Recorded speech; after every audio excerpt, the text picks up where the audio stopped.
Howdy everyone, it is I, Gendo Keshi, back with the second episode of Let's Learn to Play League of Legends. It's been a while and I apologize, I've been very busy with work and the like. Regardless, let's get on topic and go. So you're trying out this new game. You've done the tutorial, you know all the keys, you've chosen a champion to play and you're finally getting started. When in the first few seconds, BAM! You're confronted with a vast array of choices. Dozens upon dozens of items to choose from to customize your champion. Your recommended items bar is a good start, and it helps that you only have 475 gold to use, but you still have 18 different items you could be starting with. Today, we're going to talk about those options and help you make smart choices to start the game. The items you buy determine how the first several minutes of the game will go for you, so it's very important. Here I will somewhat arbitrarily divide them into categories based on how often you should start with them: common, uncommon, and rare. And we will of course begin with the common items. The most common, and arguably the best item in the game to start with, is Boots of Speed. All champions buy boots at some point in their build, so there is no one they aren't useful on. They're good for dodging skill shots and weaving back and forth to get last hits. They help for chasing or running away, or for running back to your lane after you return to base, and they leave you with plenty of gold for purchasing health potions for sustainability or a ward if you're worried of attacks. If, however, you think you can do without the speed for a little while, we can move to other options. Doran's Blade and Doran's Ring are very similar, though built for attack damage and ability power champs respectively. Early in the game, the power they provide is very much like buying a level without the skill point, to the point that pros will often stack several of these on their characters for early power.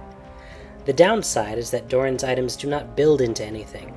They are extremely efficient for their cost, but won't get you anywhere later. Still, these are your items of choice if you wish to be aggressive during the early game. Next, we have Faerie Charm, the start of choice for support champions. In the current metagame, the job of the support, particularly at the beginning of the game, is to keep your AD carry sustained and safe while they farm up tons of gold for damage items. To this end, you will need mana, which Faerie Charm will help provide for you, and since it's so cheap, you can purchase wards and potions to further keep yourselves safe through map awareness and health regen. Furthermore, Faerie Charm builds into Philosopher's Stone, which not only gives you regeneration for health and mana, but gives you gold over time so that you can stay closer to on par with your teammates while not stealing their farm. Regrowth Pendant is the other half of the Philosopher's Stone, granting health regen. This is most often taken by someone going solo top who doesn't waste much mana, or on junglers who in either case want to build into an early Philosopher's Stone. It costs quite a bit more than Faerie Charm though, so all you can take with it is one potion. Our last common starting item is Cloth Armor. This is the go-to item for most junglers, as the monsters in the jungle all deal attack damage, and it's so cheap that it leaves room for a full 5 health potions. It could also be taken for other lanes if you happen to know who your opponent will be and what they're doing, but not usually. It's worth noting here that early in the game armor is almost always more useful than magic resistance, as it affects jungle creeps, minions, towers, and enemy basic attacks, which will be most of their damage before they start gaining skill points and buying ability power, if that's a thing they do. From here on, the list of items, with the exception of the first, are generally only taken first because you want to rush a particular item very early in the game, or because your champion gains a boost based on a stat they provide. The earlier items generally provide everything most champions want for a solid early game. But if you think you can survive without them, go right ahead. To begin the uncommon items, we're going to start with Doran's Shield. Why is this one in a different section than the other two? Well, it gives you great sustain in the early game, but it doesn't really give you any aggressive options. In most cases, you're better off taking something that builds into later game items, like boots or regrowth pendants. But if your champion is simply really squishy, but is already really mobile or works at range, such as a Kinnan, this item might be for you. Ruby Crystal stands right on the borderline here, due to the sheer number of champions who could take it. Not only do some, like Shen, Volibear, and Nautilus, benefit from having bonus health in their abilities, but if the champion does not use mana, it functions very similarly to an early Regrowth Pendant, building into Heart of Gold, which also gives you gold over time.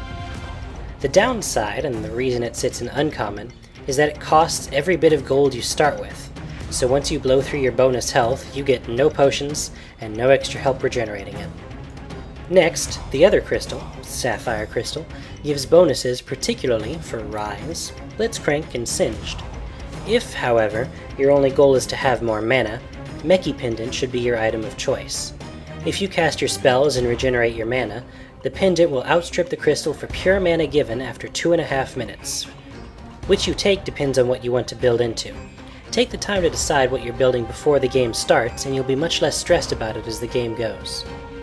Longsword and Vampiric Scepter are sometimes taken first by high damage or high attack speed AD junglers, both of which, when combined with cloth armor, builds the mighty Wriggle's Lantern. Either could be taken in lane too, like a weaker Doran's Blade, with the bonus that they will much more quickly get you to other useful items. Amplifying Tome works similarly in lane, but for mages, particularly those who want to quickly build a Hextech Revolver for Spell Vamp, or Kage's Lucky Pick for gold. The latter option might make this a handy choice for a support character as well. Just realize that taking it first means you won't have any early wards.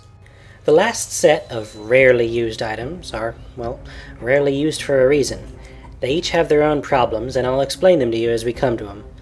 The items themselves aren't bad necessarily, but within the first several minutes of the game, they aren't that useful. Brawler's gloves I can only think to ever take on Tryndamere and Gangplank, and even then I'd rather take boots or something else first.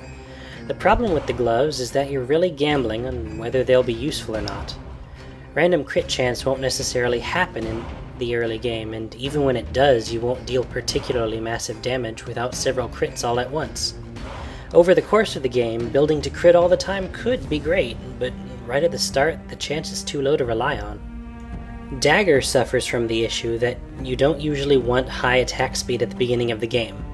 For sustained farming, you only want to get the last hit on a minion, so faster hitting won't be useful as you won't be constantly attacking. Even in the case of fighting your opponents, you'll most likely be poking them once or twice for harassment, not getting more than a few hits off at once. Null-Magic Mantle we basically explained when we talked about cloth armor. There's not enough magic damage happening in the early game for it to do you any good. The only champion I might consider taking it on is Galio, or if the enemy team happened to go crazy and decided to go for an all-mage team.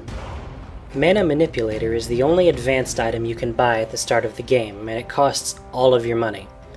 Sure, it gives you and your allies more mana than a Meki Pendant each, but that's all it gives you, so you must be very wary when taking it. Furthermore, it only builds into one item, Soul Shroud. Soul Shroud is a great support item late game, but be sure this is what you want before you take it. Consult with your lane partner before taking this one, as you are sacrificing safety for mana sustain. And lastly, we come to Rejuvenation Bead. Don't take this first. Just don't. It's cheap health regen, sure, but it builds into nothing that you will find useful in the really early game. All the comparable choices build into items that will give you gold, whereas this will build you a variety of mid-tier items that might be useful later, but not right at the start. And that's the list. Now that you've heard it, I'm sure you have a better idea what you want at the start of the game. With this knowledge, even if you've never played a champion before, you should be able to make an educated guess on how to start with them.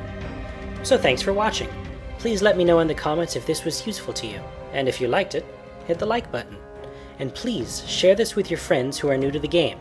Everyone enjoys themselves way more when they know what they're doing already. Now get out there and win some games. I'll see you next time.